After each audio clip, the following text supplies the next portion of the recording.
नमस्कार, मैं हूं शंभू कुमार और आप देख रहे हैं अपना यूट्यूब चैनल मैथमेटिक्स आइडिया। और आज हम लोग एनसीईआरटी मैथमेटिक्स बुक से अध्याय 7 राशियों की तुलना के अंतर्गत प्रश्नावली 7.2 के प्रश्न संख्या 1 को 3 तरीकों से हम लोग हल करेंगे। तो आइए हम लोग प्रश्न हल करते हैं। पहला, सेल के दौरान एक दुकान सभी वस्तुओं के अंकित मूल्य पर 10% बट्टा देती है। 1450 रुपये अंकित मूल्य वाला एक जींस और 2 कमीजें, जिनमें से प्रत्येक का अंकित मूल्य 850 रुपया है, को खरीदने के लिए किसी ग्राहक को कितना भुगतान करना पड़ेगा। इस प्रश्न के अंतर्गत 3 टर्म है, अंकित मूल्य, बट्टा और कितना भुगतान करना पड़ेगा यानी विक्रय मूल्य। सबसे पहले अंकित मूल्य। अंकित मूल्य किसी वस्तु पर लिखा या छपा हुआ मूल्य अंकित मूल्य कहलाता है। बट्टा या छूट किसी वस्तु के अंकित मूल्य पर दी जाने वाली छूट। विक्रय मूल्य जिस मूल्य पर किसी वस्तु को बेची जाती है वह वस्तु का विक्रय मूल्य कहलाता है। इसी प्रकार बिक्री कर, वैट या जीएसटी किसी वस्तु के विक्रय मूल्य पर लगने वाला कर या टैक्स। एक जींस का अंकित मूल्य 1450 रुपये है। 2 कमीजें खरीदी गई हैं तो प्रत्येक कमीज का अंकित मूल्य 850 रुपया है। तो लिखेंगे, चूंकि एक कमीज का अंकित मूल्य 850 रुपये, इसलिए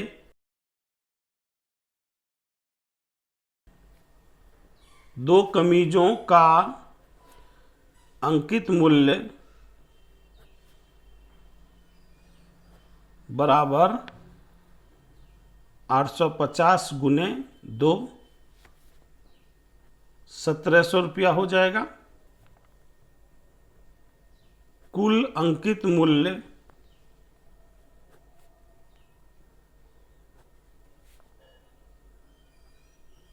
₹1450 जोड़ 1700 रुपये, दोनों को जोड़ेंगे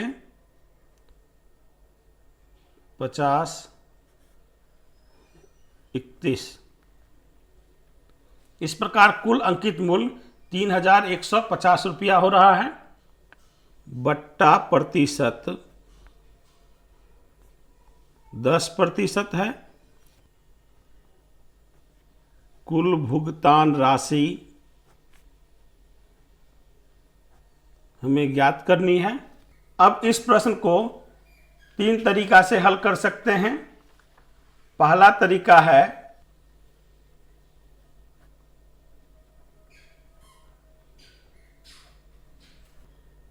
दस प्रतिशत बट्टा का अर्थ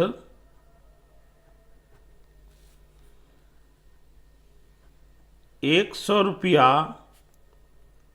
अंकित मूल्य पर 10 रुपया बट्टा।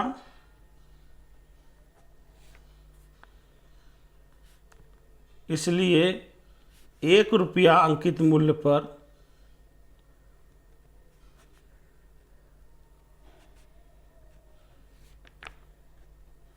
10 बट्टा 100 रुपया बट्टा। इसलिए अंकित मूल्य है 3150 रुपया। अंकित मूल्य पर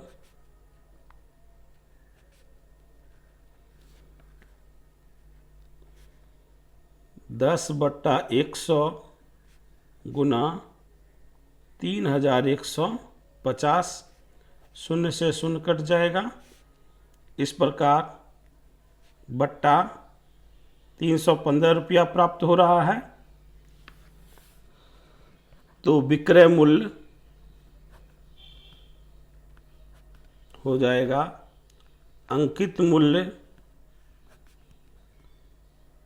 माइनस बट्टा। अंकित मूल्य है 3150 रुपया और बट्टा है 315 रुपया। हल करेंगे, 10 में से 5 घटाएंगे, 5, 4 में से 1 जाएगा 3,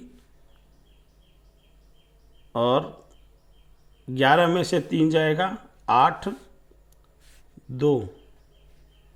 इस प्रकार विक्रय मूल्य 2835 रुपया प्राप्त हो रहा है, जो कि कुल भुगतान राशि होगी। कुल अंकित मूल्य 3150 रुपया है।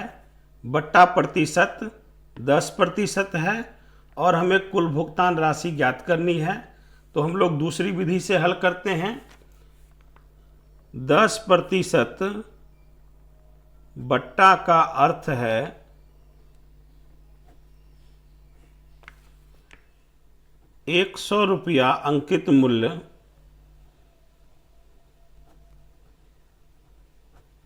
पर 10 रुपया बट्टा।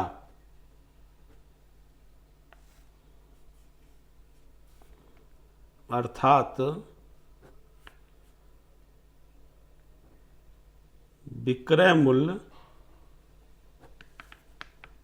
100 माइनस 10 बराबर 90 रुपया।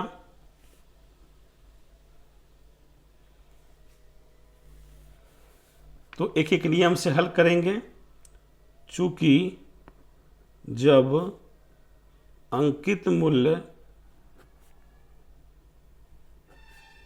100 रुपया है तो विक्रय मूल्य 90 रुपया है। इसलिए जब अंकित मूल्य 1 रुपया है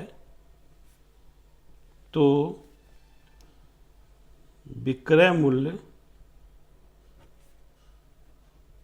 90/100 हो जाएगा। इसलिए जब अंकित मूल्य 3150 रुपया है तो विक्रय मूल्य 90/100 गुना 3150 हो जाएगा। 0 से 0 कट जाएगा। इस प्रकार 9 गुने 315 रुपया हो जाएगा। गुना करते हैं, 9 पचे 45 का 5 हाथ रहा 4, 9 एकम 9 4 13, 9 तिया 27 और 1 28। इस प्रकार विक्रय मूल्य 2835 रुपया प्राप्त हो रहा है। तो लिखेंगे विक्रय मूल्य बराबर 2835 कुल भुगतान राशि बराबर 2835 रुपये।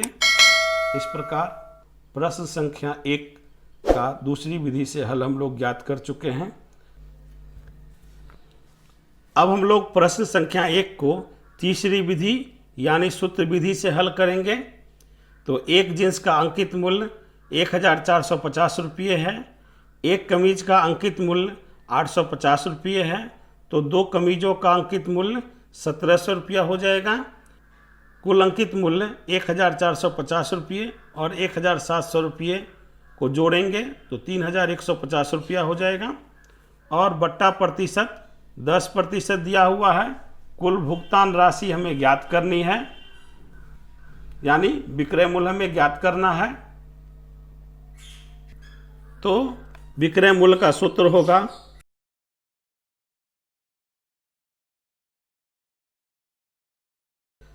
सूत्र विधि से हल करने पर विक्रय मूल्य का सूत्र होगा अंकित मूल्य गुने 100 माइनस बट्टा प्रतिशत बट्टा 100। अब हम लोग सूत्र में मान डालेंगे तो अंकित मूल्य है 3150 रुपये गुना 100 माइनस बट्टा प्रतिशत है 10 बट्टा 100। हल करेंगे 3150 रुपये 100 में से 10 घटाएंगे तो 90 हो जाएगा बट्टा 100। शून्य से शून्य काट देंगे। इस प्रकार 315 गुने 9, 315 और 9 को गुना करेंगे तो 2835 रुपये प्राप्त हो रहा है। तो इस प्रकार कुल भुगतान राशि 2835 रुपया हो जाएगा। तो लिखेंगे कुल भुगतान राशि बराबर 2835 रुपये। इस प्रकार प्रश्न संख्या 1 हल हो चुका है।